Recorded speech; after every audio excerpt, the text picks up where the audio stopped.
રાજકોટ હોસ્પિટલમાં અગ્નિકાંડ બાદ ભાવનગર તંત્ર સફાળું જાગ્યું છે અને મહાનગરપાલિકા કમિશનરે ચેકિંગ હાથ ધરી છે. તો મહાનગરપાલિકાએ અને કમિશનરે ચેકિંગ હાથ ધરી હતી. તેમાં 6 ખાનગી હોસ્પિટલોને સીલ કરાઈ છે.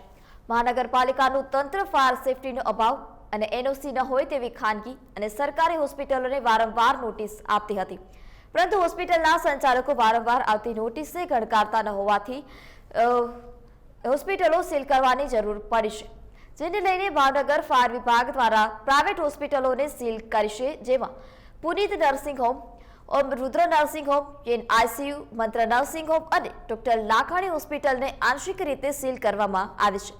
જે મામલે ફાયર ઓફિસર મહેશ હિરપરાએ પણ જણાવ્યું છે કે હોસ્પિટલમાં દર્દીઓ એડમિટ હોવાથી આખી હોસ્પિટલને સીલ કરવામાં નથી આવી, પરંતુ ખાલી હોય તે અનેક જગ્યાઓ આંશિક રીતે સીલ કરાય છે.